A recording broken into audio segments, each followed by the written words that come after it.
Later today, the Prime Minister is meeting the family of Sir David Amess. Sir David gave this House and our country 40 years of service. I hope the Prime Minister will agree that getting the response to his murder right is vital, not just to his family, but to our democracy. Mr. Speaker, every week I speak to businesses who are letting go of staff or closing. Has the Prime Minister been given an estimate of how many people will lose their jobs because of his budget? Prime Minister. Mr. Speaker, just on the question of Sir David, he was a deeply loved and respected colleague, and behind me is the plaque, as is the plaque to Joe Cox in front of me. And I know this was deeply felt by the House, but particularly, as I acknowledged at the time, by the party opposite, who lost a colleague and a friend in the most awful of circumstances. Mr. Speaker, I am meeting the Amess family later on today, and will make sure that they get answers to the questions that they ask. Mr. Speaker, in relation to businesses, I'm really pleased to say we've got thousands of new jobs into the economy. We've got more investment in the last 20 years, an absolute record. Wages are up higher than prices. 3 interest rate cuts, the best boost for the cost of living for a very long time. Mr. Speaker, the Prime Minister needs to get out more. Inflation is up, and estimates of job losses are between 130,000 and 300,000. Okay. His tax rises are hurting every sector of the economy.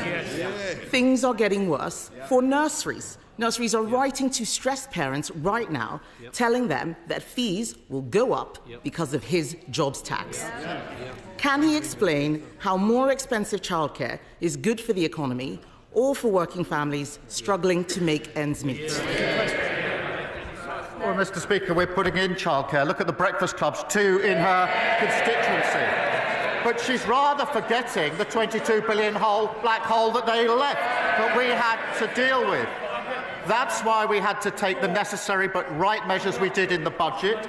And what's her response? Not that she'd reverse them. Oh, no, she doesn't say that. She attacks what we've done, but she doesn't say she would reverse it because she wants all the benefits of our budget in return to investment, but she doesn't want to pay for it. That's how we got into the mess in the first place.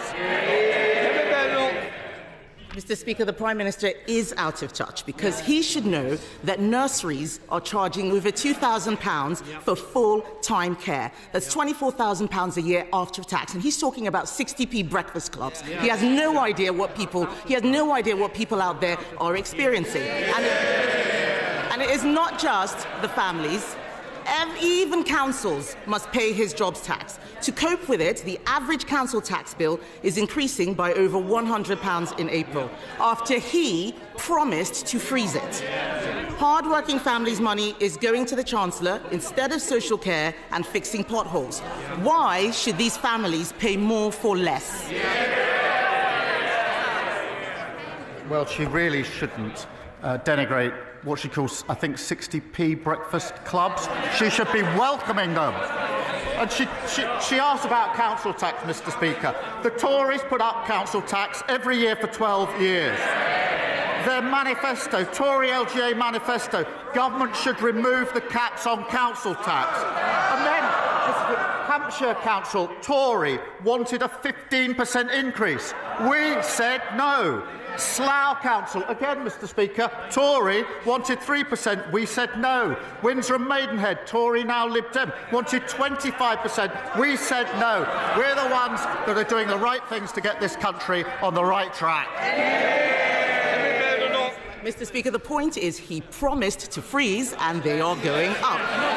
And if he wants to talk about councils, let's look at Liverpool or maybe Birmingham, where the rubbish is piling up so high, people vote Labour and all they get is trash, just like what he's saying at the dispatch box.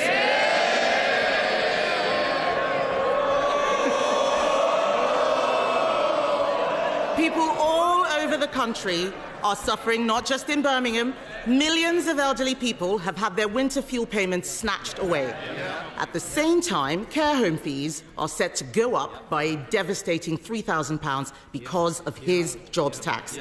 How does he expect pensioners on a fixed income to make ends meet? Mr. Speaker, this is why it's so important that wages are up higher than prices. That's why it's so important that the interest rates are coming down. This is the biggest boost for the cost of living for a very, very long time. What we're doing is picking up and fixing the mess that they left. Mr. Speaker, the Prime Minister is not looking at what is happening out there. Every day I speak to businesses who are telling us that they think that they are going bust. And as if businesses and families didn't have enough to worry about, supermarkets say food prices will increase by over 4% because of the jobs tax.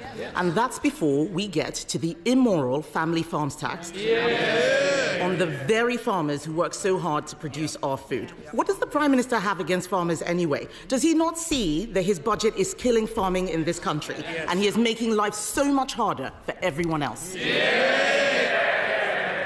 Mr. Speaker, the budget provided £5 billion for farming over the next 2 years.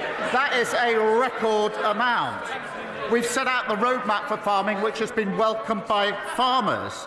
And many thousands of farms have benefited from the farming schemes. But she talks about prices. Wages are going up higher than prices. That's the first in a long time that's happened. So for families across the country, they're better off under Labour. He's got no answers today. What the farmers are complaining about is the sustainable farming incentive, which he has just scrapped or withdrawn. They are making mistakes with this budget. And that's why in 2 weeks, the Chancellor will come to this House to present an emergency budget the Prime Minister said we would not need. They will try and make out it's because of global events, but the truth is they trash the economy with their bad choices.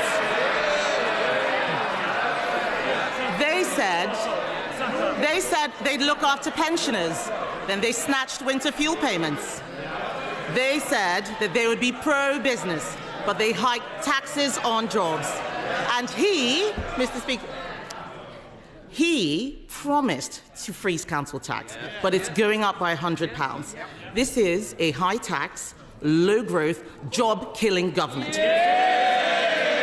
Will he use the emergency budget to fix the mess he's made?